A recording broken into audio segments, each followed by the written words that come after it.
I remember Christmas time in elementary school. All the halls filled with excited little kids. Talk of Santa, cookies, songs. A volunteer would come in to talk to my class about helping out someone who was less fortunate than us. You guys can make a difference, they'd say. You will make them smile, they'd say. Simple. We could give them their best Christmas ever by getting them gifts from their Christmas list. No pictures were shown of these kids. We didn't even know where they were from. Invisible. All we saw was that their Christmas list looked like ours. They wanted similar things. We brought home the flyer and gave it to our parents so they could go out and purchase something off the list. I asked my mom, why are these kids poor? Their parents couldn't provide for them, so sometimes they were hungry or cold. That's what they said, hungry or cold. Simple. Parents' fault. This is where I started to develop my own childish definition of poor. Simple. They did not have. This is where I began to realize I was not poor. I had. Gifts came to our classroom for the student who we did not know. All we knew was if it was a he or she.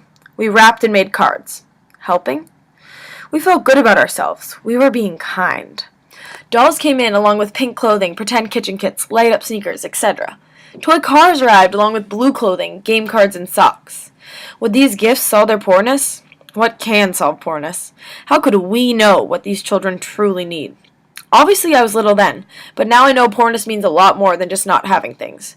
Things can't always solve the problem. Things can't get you off the street. But how could I actually know this? I couldn't. Maybe their parent or parents were out of work. Too many bills to pay. Drugs, alcohol, violence. My little mind was brought up in a middle-class town. Little middle-class mind had a tough time understanding. I did think about it for a while, but I went on with my own Christmas, unwrapping gift after gift until all that was left was an empty tree and loads of ripped-up wrapping paper. Piles of new toys. A table of homemade food. Heat. I forgot about that boy or girl that I had bought presents for that year. I was with my family, and I was happy. Smiling. I knew I was lucky because almost all of my gift wishes came true. I was fortunate.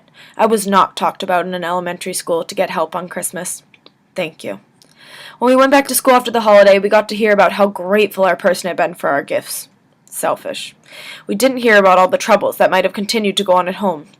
We cannot identify with what it feels like to wake up every day without the knowledge of if there will be food on the table. Oblivious. How can someone like me, who has always been stable, put on someone's shoe that has experienced the opposite? Empathy. The ability to understand and share the feelings of another. We have to remember to listen, to learn, to open our minds to the people around us. Open our minds to those who are different than us. Listen. Do not forget about that girl you helped in first grade, or the boy you helped in fifth. They are people. They do not disappear. They still live every day. Chances are they are more like you than you think. Gifts cannot solve poorness. By buying a girl a Barbie, I did not save her from poverty. I might have made her smile. When you are young, these programs are framed to make you think that a smile will really help.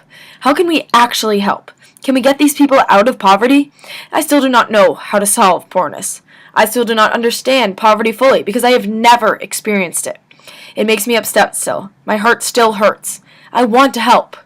One who has not been poor cannot tell someone how to escape his or her lifestyle. Wrong.